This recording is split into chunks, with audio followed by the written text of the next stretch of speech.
Oke, selanjutnya kita lanjut pada teori kausasi kumulatif. Ini berbeda kalau tadi itu kita membahas sebelumnya kita kaji tentang lingkaran kemiskinan, yang di situ ada beberapa faktor yang menyebabkan sebuah negara sedang berkembang itu masuk pada lingkaran kemiskinan dan sulit untuk lepas. Yang di situ dari segi penawaran modal, dari segi permintaan modal, dan juga ada faktor lain yaitu international demonstration effects atau perubahan gaya hidup mengikuti gaya konsumsi di kalangan masyarakat yang lebih maju. Yang kemudian pada selanjutnya sub materi selanjutnya yaitu teori kausasi kumulatif. Apa sih teori kausasi kumulatif itu? Kita lihat di slide ini, yaitu yang dikemukakan oleh Gunnar Myrdal dalam bukunya yaitu bukunya Economic Theory and Underdeveloped Region pada tahun 1957. Di sini dalam teori ini juga menjelaskan sebab-sebab atau bertambah buruknya perbedaan tingkat pembangunan di berbagai daerah dalam suatu negara. Jadi di sini lebih fokus pada teori ini menjelaskan adanya jurang pemisah ataupun jurang kesejahteraan masyarakat antara negara yang sedang berkembang, negara yang miskin atau negara terbelakang, dengan negara yang lebih maju atau negara maju. Di sini dijelaskan bahwa menurut teori kausasi kumulatif ini dijelaskan bahwa pembangunan di negara-negara maju akan menyebabkan keadaan yang dapat menimbulkan hambatan besar bagi negara-negara yang terbelakang untuk maju dan berkembang. Jadi pandangan teori ini bahwa dengan adanya pembangunan ekonomi yang dilakukan oleh negara-negara yang maju akan berdampak buruk atau akan menyulitkan bagi negara yang terbelakang atau negara berkembang. Jadi keadaan ini dikenal dengan backlash effect, yaitu keadaan yang menghambat ini. Kalau keadaan yang menghambat bisa dicatat, keadaan yang menghambat itu disebut dengan backlash effect. Di sisi lain, kalau tadi ada pembangunan ekonomi itu yang dilakukan oleh negara maju akan menyulitkan bagi negara yang sedang berkembang atau negara terbelakang. Di sini juga ada sisi lain, yaitu perkembangan negara yang maju. Jadi atas pembangunan juga ada imbas negatifnya. Di sini perkembangan negara yang lebih maju ternyata juga dapat menimbulkan keadaan yang mendorong perkembangan ekonomi negara-negara yang miskin. Jadi pertumbuhan yang dilakukan pembangunan itu dan proses perkembangan ekonomi yang dilakukan atau yang terjadi di negara maju akan berdampak positif juga atau mendorong perkembangan ekonomi negara-negara yang lebih miskin. Seperti apa? Jadi keadaannya akan mendorong pembangunan ekonomi negara-negara miskin itu disebut dengan split effect. Jadi ada beda ya. Kalau backlash effect itu dikenal sebagai bagaimana pembangunan ekonomi itu akan menghambat bagi atau mempersulit bagi negara yang sedang berkembang atau terbelakang. Kalau di sini lebih ada sisi positifnya, yaitu dapat mendorong pembangunan ekonomi negara yang miskin, itu disebut dengan split effect. Itu yang perlu dicatat, ada dua ya, yang menguntungkan, yang mempersulit itu backlash effect, yang mendorong pembangunan bagi negara miskin itu disebut dengan split effect. Jadi di sini dalam teori Myrdal ini ada tiga faktor yang menyebabkan munculnya backlash effect. Apa itu backlash effect? Tadi yang sudah dijelaskan, yaitu pembangunan yang dilakukan oleh negara maju berdampak negatif atau menyulitkan bagi negara yang terbelakang atau miskin. Jadi di sini ada tiga faktor yang menyebabkan, yaitu pertama, pola perpindahan penduduk dari negara miskin ke negara yang lebih maju. Pola perpindahan tenaga yang lebih kreatif usia produktif akan menimbulkan kelangkaan tenaga kerja yang produktif.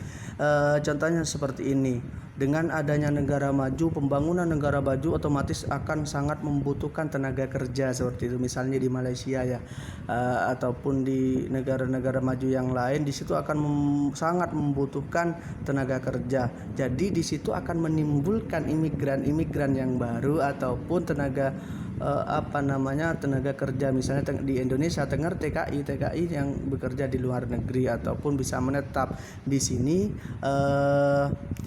Pola perpindahan negara ini yang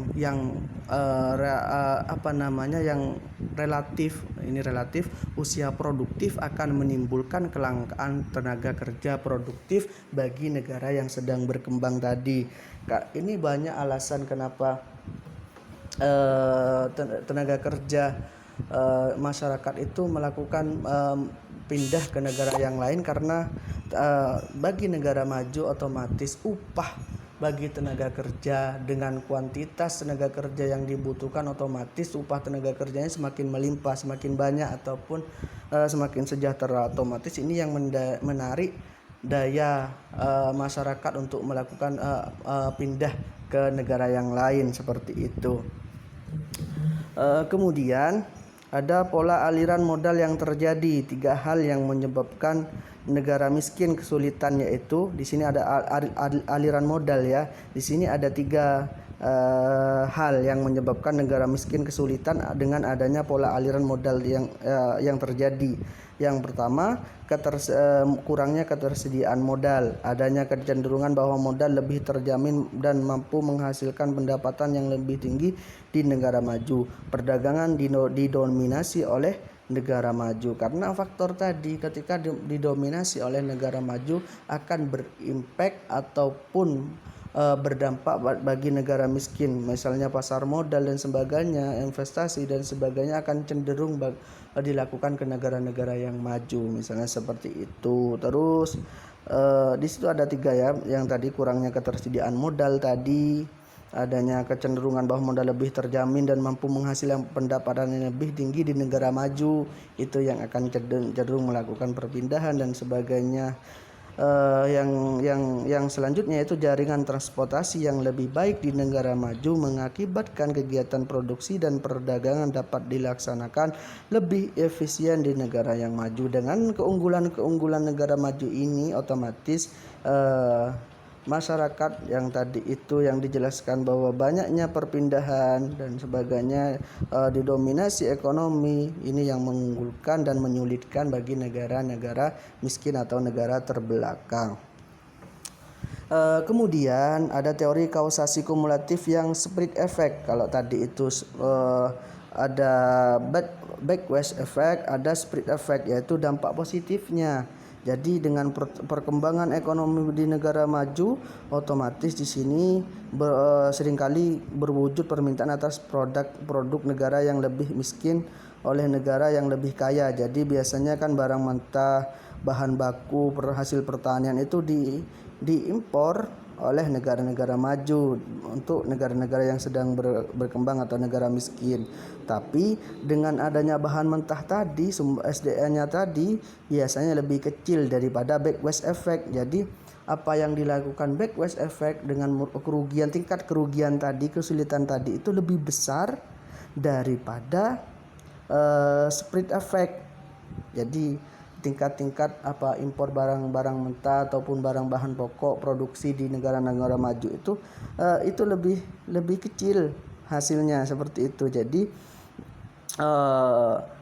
oleh karena itu, jika dilakukan perbandingan, maka hasil pembangunan di negara maju akan lebih cepat dibanding dengan negara miskin yang mengandalkan ataupun hasil dari spread effect tadi. Dalam jangka panjang akan menyebabkan semakin melebarnya jurang kesejahteraan antara negara maju dan negara kaya tadi. Jadi backward effect dengan spread effect itu dampaknya lebih besar. Backward effect artinya pembangunan bagi negara maju itu cenderung lebih dominan, maka ini akan semakin melebarkan jurang kesejahteraan. Di sini ini teori perangkap keseimbangan ini nanti ya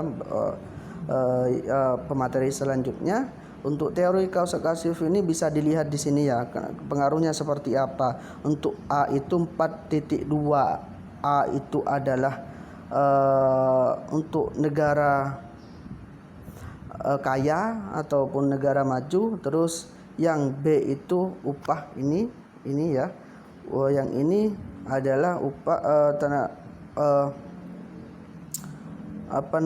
untuk negara miskin. Ini bisa dilihat di sini. Jadi ini apa perbedaannya dengan tenaga kerja ini? Awalnya disamakan, UK itu adalah upah negara kaya, terus upah negara maju. Awalnya dengan upah yang sama, dengan tenaga kerja yang sama, yaitu D dari D, yaitu sama-sama D. Kemudian dengan naiknya bagi negara kaya, otomatis dengan dengan produksi yang semakin banyak, otomatis sangat membutuhkan tenaga kerja. Otomatis tenaga kerja pun akan semakin bertambah, yaitu dapat dilihat dari D1. Sedangkan di negara miskin otomatis tidak ada pertambahan tenaga kerja. Seperti itu. Terus dari D1 ke D2 akan terus bertambah, dan efeknya ada UK0 itu sama-sama upahnya itu dari UK0 ke UK1, UK2, dengan bertambahnya kuantitas tenaga kerja atau banyak tenaga kerja, otomatis semakin banyak upah negara maju itu akan semakin meningkat. Otomatis banyak yang melakukan membutuhkan tenaga kerja yang baru. Ini otomatis, dan bagi negara miskin maka akan perekonomian akan cenderung lesu karena tidak ada penambahan produksi. Dari D itu maka akan cenderung lesu, jadi DM itu akan semakin turun kan, seperti itu. Jadi UM-nya tetap akan jadi upahnya ke UM1 itu tetap tidak ada kenaikan. Ini yang akan mendorong perbedaan antara pengaruh perpindahan tenaga kerja terhadap pembangunan di berbagai negara. Akan menjadi perpindahan antara negara miskin dan negara maju, karena faktor ini tadi upahnya akan semakin tinggi. Dilihat dari UK1 sampai UK2, UK3 dan UK4 bisa dilihat di situ. Sedangkan negara miskin UM0 sama UM1 tetap tenaga kerjanya malah cenderung lesu, seperti itu. Ini ya.